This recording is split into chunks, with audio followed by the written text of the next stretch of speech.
रमेश जी का छोटा सा परिवार है। उनके इस परिवार में उनकी पत्नी सुनीता और उनके 3 बच्चे हैं। सपना दीदी की ससुराल गरीब थी और काव्या दीदी की ससुराल बहुत ही ज्यादा अमीर। इसीलिए काव्या दीदी को अपनी अमीरी पर बहुत ही ज्यादा घमंड था। छोटे भाई विकास की प्रिया से नई नई शादी हुई थी और घर में सभी बहुत खुश थे। विकास की दोनों बहनें सपना और काव्या भी बहुत खुश थीं अपनी भाभी के आने से। मैं तो कब से इंतजार कर रही थी विकास भैया की शादी का। शुक्र है, आखिर मेरी भाभी तो आई। हाँ, हमें तो भाभी का चाव ही चढ़ा हुआ था। और फिर ऊपर से हमारी प्रिया भाभी है ही इतनी प्यारी और सुंदर। अरे, तुझे क्या चाव चढ़ा था सपना? तुझसे तो खुद के चाव ही पूरे नहीं होते। काव्या ऐसे कैसे बात कर रही थी अपनी बहन से? अरे यार मम्मी, गुस्सा मत करो। मजाक कर रही थी मैं तो। तभी विकास बोला, बस करो यार तुम लोग। प्रिया अभी नई नई आई है घर में और तुम लोग इस तरीके का माहौल ना बनाओ। तभी रमेश जी बोले, ये सब भाई बहन तो जब देखो तब लड़ते ही रहते हैं। इन लोगों के पास जैसे कोई और काम ही नहीं है। बहू, अब तू आदत डाल ले इन सब लड़ाई झगड़ों की।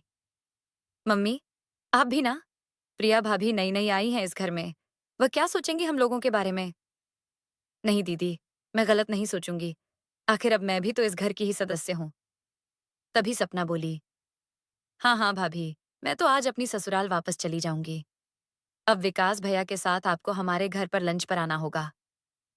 हाँ हाँ, जरूर सपना दीदी। जब आप कहेंगी तब हम लोग आ जाएंगे।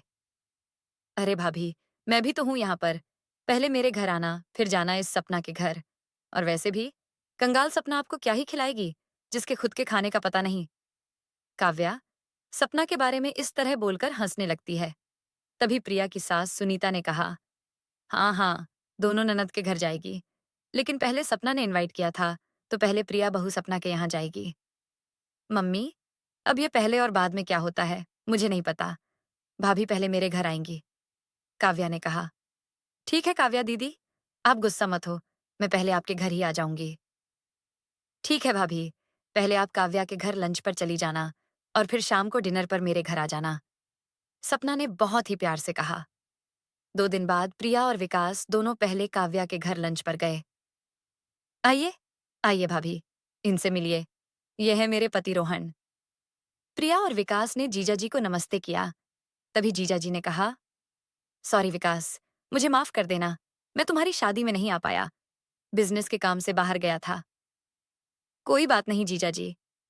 तभी काव्या ने कहा, तुम्हारे जीजा जी का बहुत बड़ा बिजनेस है, इसीलिए वह नहीं आ पाए। बहुत ही ज्यादा व्यस्त रहते हैं ना। आइए भाभी भैया, आप लोग बैठकर बातें कीजिए। तब तक मैं खाना लगाती हूँ आप लोगों के लिए। आइए, आप लोग डाइनिंग एरिया में आ जाइए। काव्या, लंच डाइनिंग टेबल पर ही लगाना, वहीं बैठकर खाएंगे। हाँ हाँ, डाइनिंग टेबल पर ही लगाऊंगी। भाभी, आपको पता है, ये डाइनिंग टेबल हम लोगों ने मुंबई से मंगवाया था। बहुत ही महंगा है। ठीक है, मैं लंच लगाती हूँ। सभी लोग डाइनिंग टेबल पर बैठ जाते हैं। तभी काव्या डाइनिंग टेबल पर सारे बर्तन लगा देती है और फिर वहीं पर बैठ जाती है। अरे दीदी, आप भी बैठ गई? खाना लगाइए ना। किसका इंतजार कर रही हैं? या फिर सिर्फ बर्तन दिखाकर ही पेट भरने का इरादा है? अरे विकास, पहले खाना आए तो तब तो तुम्हारी दीदी खाना लगाएंगी। क्या मतलब है जीजा जी? अरे भाई, तुम्हारी दीदी ने खाना ऑर्डर किया है। सब तुम लोगों की पसंद का है। डिलीवरी वाला अभी तक आया नहीं, उसी का इंतजार हो रहा है। काव्या दीदी, खाना आपने होटल से मंगवाया है क्या? हाँ भाभी, बहुत अच्छा खाना है वहाँ का, इसीलिए मैंने वहीं से मंगवाया है। रोहन, उस होटल वाले को फोन कीजिए ना और पता कीजिए खाना अभी तक क्यों नहीं आया। तभी डोर बेल बजती है और काव्या बाहर जाकर खाना ले आती है। वाह, खाने की खुशबू तो बड़ी अच्छी आ रही है। क्या क्या मंगवाया है तुमने खाने में? कढ़ाई पनीर, दाल मखनी, पाव भाजी, फ्राई राइस और रोटी।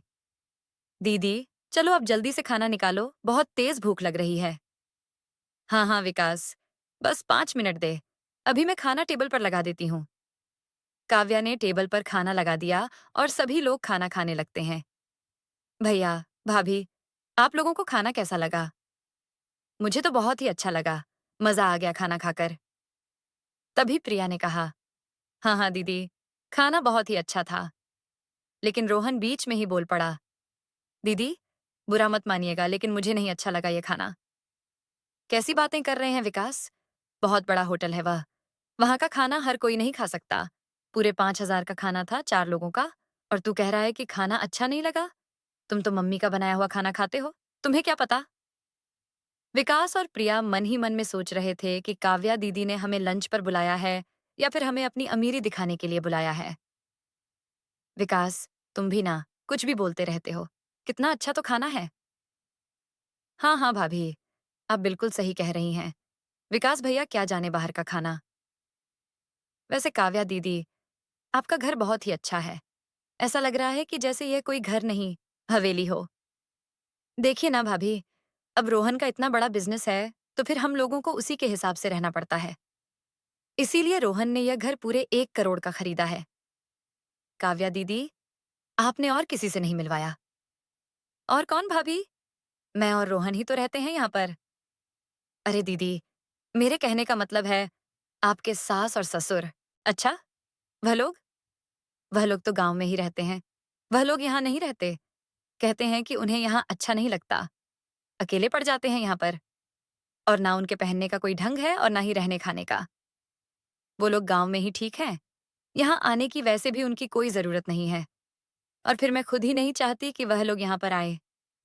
बहुत ही टोका-टाकी करते हैं। ऐसा मत करो, वैसा मत करो, ये मत करो, वो मत करो। और मुझे यह सब बिल्कुल भी पसंद नहीं है भाभी। इसीलिए मैं नहीं चाहती कि वह लोग यहाँ रहें। तभी विकास और प्रिया ने मन ही मन में सोचा, जीजा जी कैसे इंसान हैं। अपने माँ बाप को वहाँ गांव में अकेले छोड़कर यहाँ ऐशो आराम की जिंदगी जी रहे हैं। जीजा जी को अपने माता पिता की कोई फिक्र ही नहीं है। मेरी काव्या दीदी तो दूसरे घर से आई हैं, लेकिन जीजा जी तो उनके ही बेटे हैं। उन्हें तो अपने माता पिता के बारे में सोचना चाहिए। कैसा जमाना आ गया है। जब बेटा ही अपने माता पिता की इज्जत नहीं करेगा, तो फिर बहू अपने सास ससुर की इज्जत कैसे करेगी। खाना खाने के बाद खाने की टेबल से सब लोग उठ जाते हैं। तभी काव्या ने कहा, चलिए भाभी, मैं आपको अपना घर दिखाती हूँ। विकास और रोहन को बातें करने दो। ठीक है काव्या दीदी, चलिए। काव्या प्रिया को पूरा घर दिखाती है और फिर अपने बेडरूम में लेकर जाती है। वाह काव्या दीदी, आपका बेडरूम तो बहुत ही सुंदर है। हाँ हाँ, क्यों नहीं सुंदर होगा। आखिर रोहन ने सब कुछ इसमें बाहर से ही मंगवाया है। कुछ भी यहाँ का नहीं है। यहाँ पर जितना भी सामान रखा हुआ है सब बहुत ही इम्पोर्टेड है। आपके सामने दीवार पर टंगी राधा कृष्ण की मूर्ति देख रही है? यह 80,000 की मूर्ति है। हाँ हाँ काव्या दीदी, बहुत ही अच्छी लग रही है यह मूर्ति। प्रिया ने मन ही मन में सोचा, ये कैसा नेचर है काव्या दीदी का। हर जगह पैसा पैसा। भगवान की मूर्ति में भी पैसा दिखा रही है। अपने सास ससुर को तो यहाँ रख नहीं सकती और दिखावा इतना करती हैं। प्रिया काव्या की बातें सुनकर पूरी तरह से ऊब चुकी थी। उसने सोचा, अब यहाँ से निकलते हैं, नहीं तो काव्या दीदी अपने पैसे का घमंड दिखाकर हम लोगों को पागल कर देंगी। खुद खाना बनाकर तो खिला नहीं पाई हम लोगों को। होटल से मंगवाया खाना और दिखावा इतना करती हैं। अच्छा दीदी, अब हम लोग घर के लिए निकलते हैं, नहीं तो फिर बहुत लेट हो जाएगा। और फिर अभी सपना दीदी के घर भी तो जाना है। अरे भाभी, इतनी जल्दी क्या है घर जाने की? और वैसे भी उस सपना के घर जल्दी जाकर क्या करोगी? एक ही कमरा है, उसी में सब रहते हैं। बैठने के लिए जगह तो है नहीं। क्या करोगी वहां जाकर? काव्या दीदी, आप सपना दीदी के बारे में ऐसी बातें क्यों कर रही हैं? वह तो बहुत ही अच्छे स्वभाव हैं। अरे भाभी, स्वभाव ही सब कुछ नहीं होता। पैसा होना चाहिए बस, बाकी सब तो अपने आप ही हो जाता है। प्रिया ने सोचा, ओह, अब तो मैं निकल ही लेती हूँ यहाँ से, नहीं तो काव्या दीदी मुझे पूरी तरह पागल कर देंगी। अच्छा दीदी, अब हम लोग चलते हैं, नहीं तो फिर बहुत लेट हो जाएगा। ठीक है भाभी। दोनों बाहर हॉल में आ जाती हैं।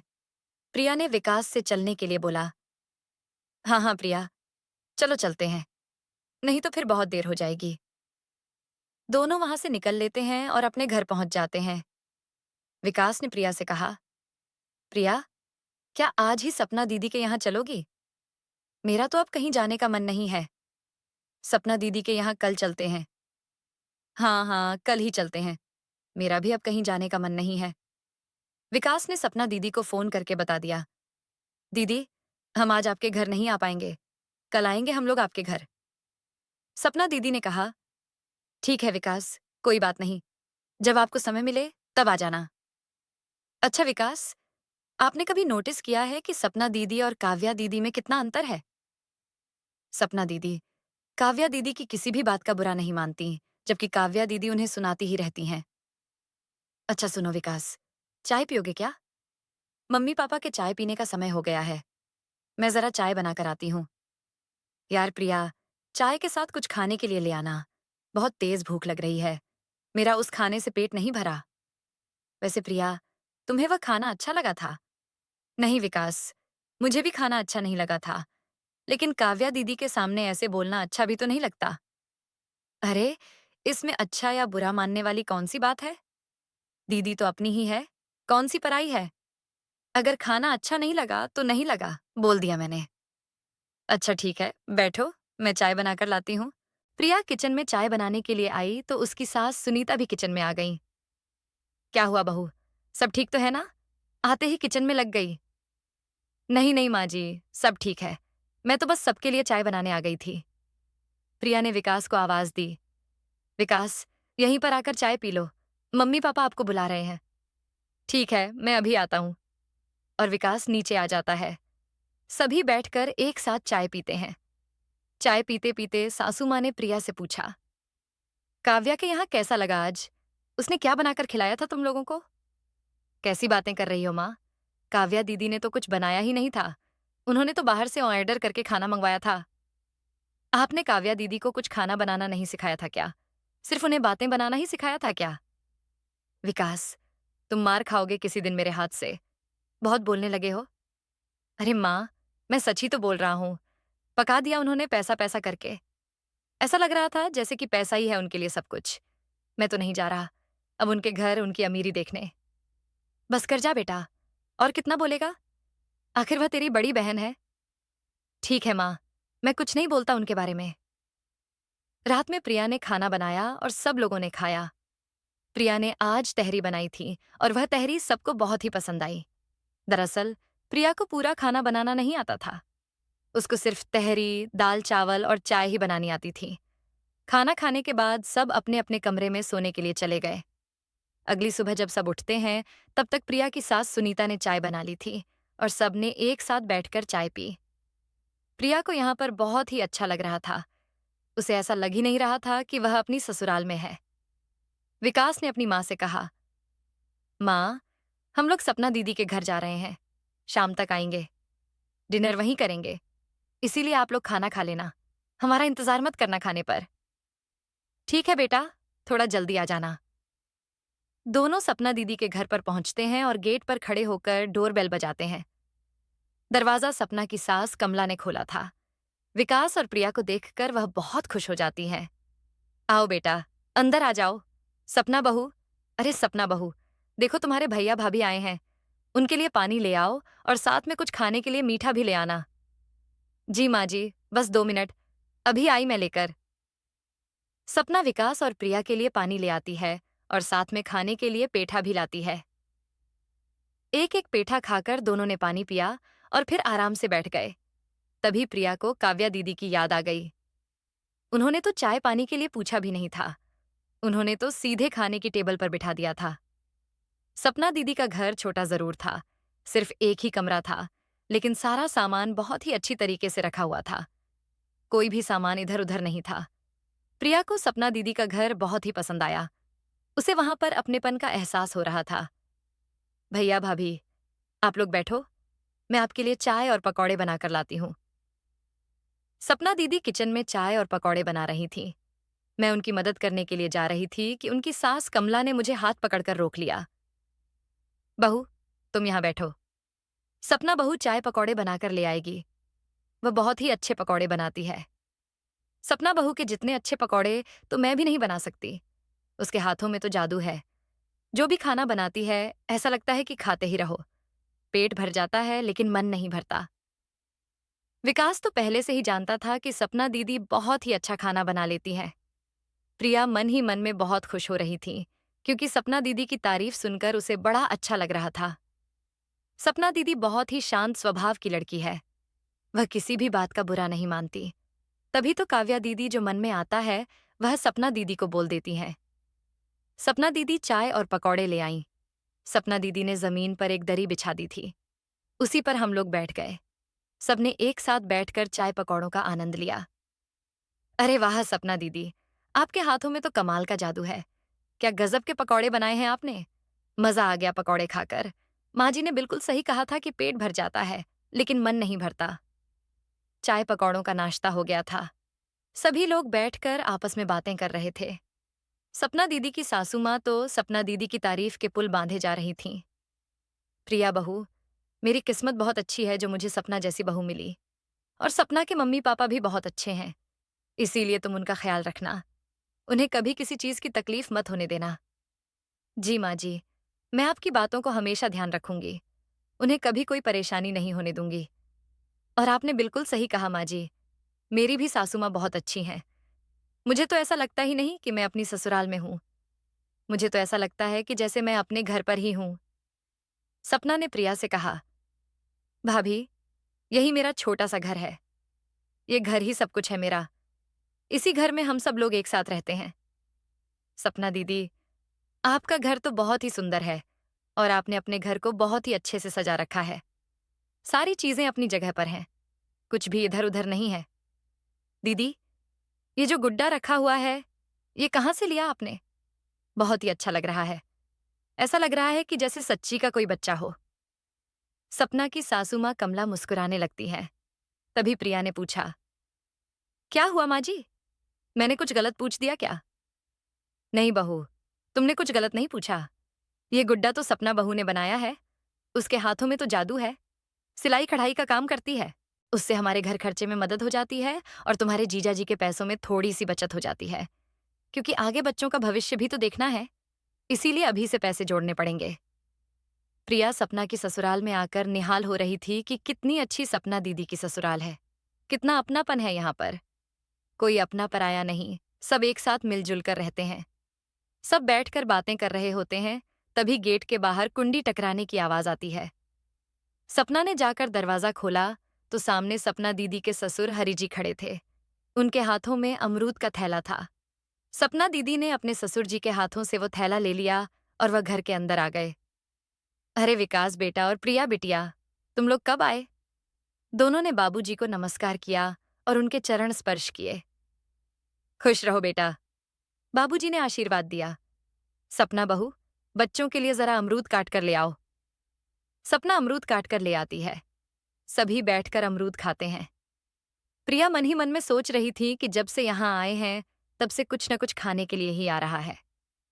विकास प्रिया को देख रहा था और वह समझ गया था कि प्रिया को यहाँ पर बहुत अच्छा लग रहा है। वैसे विकास को भी यहाँ पर बहुत ही अच्छा लग रहा था। सपना ने प्रिया और विकास से खाने के लिए पूछा कि खाने में वह लोग क्या खाएंगे।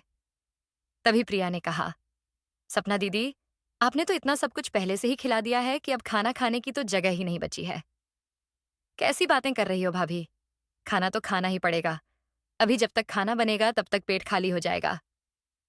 सपना की बातें सुनकर सभी लोग हंसने लगे थे। सपना दीदी, मेरे लिए आप खड़ी चावल बना दो। मुझे आपका बनाया हुआ खड़ी चावल बहुत पसंद है। हाँ, मैं जानती हूँ तुझे खड़ी चावल बहुत पसंद है और मैंने उसकी तैयारी कर रखी है। मैं तो प्रिया भाभी से पूछ रही थी कि उन्हें खाने में क्या पसंद है। प्रिया ने कहा, अंकल आंटी से पूछ लीजिए, वह लोग क्या खाएंगे। भाभी, मैंने माँ और बाबूजी के लिए खाना बना दिया है। उनके लिए मूंग की दाल और चावल बना दिए हैं। दरअसल कल माँ और बाबूजी बाहर थोड़ा घूमने गए थे और वहीं उन्होंने कुछ खा लिया था, इसीलिए उन दोनों का पेट खराब हो गया। तो फिर मैंने उनके लिए मूंग की दाल और चावल बना दिया, क्योंकि मूंग की दाल वाली खिचड़ी बाबूजी को पसंद नहीं है। अब आप बताइए, आप क्या खाएंगे? सपना दीदी, आप कुछ भी बना लीजिए, मैं सब खा लेती हूँ। फिर भी भाभी, कुछ तो बताओ, आप क्या खाएंगे? ठीक है दीदी, मेरे लिए आप आलू के पराठे बना देना। मुझे बहुत अच्छे लगते हैं। मुझे तो आलू के पराठे बनाने भी नहीं आते। कोई बात नहीं है भाभी, मम्मी को आलू के पराठे बहुत अच्छे बनाने आते हैं। उनसे सीख लेना। हाँ हाँ, सीखना तो पड़ेगा ही मुझे, क्योंकि मुझे खाना बनाना तो आता ही नहीं है। सपना दीदी किचन में काम करने लगीं, तो फिर मैं भी उनकी मदद करने के लिए किचन में पहुंच गई। और बाहर बैठकर उनकी सासू माँ भी कुछ न कुछ काम कर ही रही थीं। पूरा खाना बन गया था और वहीं जो दरी पड़ी हुई थी उसी पर पूरा खाना लगा दिया गया। चारों तरफ बैठकर सब लोगों ने खाना खाया। खाना खाते खाते बीच बीच में सब गप्पे भी मार रहे थे। सबका खाना हो गया था। प्रिया और विकास ने कहा, अच्छा दीदी, अब आप हम लोगों को इजाजत दीजिए। मम्मी पापा घर पर वेट कर रहे होंगे। प्रिया और विकास चलने लगे तो सपना दीदी और उनके सास ससुर ने कहा, बेटा, कभी कभी आते रहना। तुम लोग आ जाते हो तो अच्छा लगता है। जी अंकल आंटी, हम लोग जरूर आएंगे। हमें भी आपके यहाँ आकर बहुत ही अच्छा लगा। प्रिया और विकास ने सबके पैर छुए और घर से बाहर आ गए। प्रिया ने विकास से कहा, सपना दीदी के घर पर सब कितना अच्छा था। उन्होंने अपने पूरे परिवार को कितने अच्छे से एक ही कमरे में संभाल कर रखा है। कौन कहेगा कि सपना दीदी गरीब है? सपना दीदी तो दिल से बहुत अमीर है। वाह, मेरी किस्मत कितनी अच्छी है कि मुझे दो दो ननद मिली और दोनों ही बिल्कुल अलग। कितना फर्क है काव्या दीदी और सपना दीदी में। आशा करती हूँ आपको हमारी कहानी अच्छी लगी होगी। अगर आपको हमारी कहानी अच्छी लगी तो वीडियो को लाइक और शेयर करें। चैनल को सब्सक्राइब करें। वीडियो देखने के लिए आपका धन्यवाद।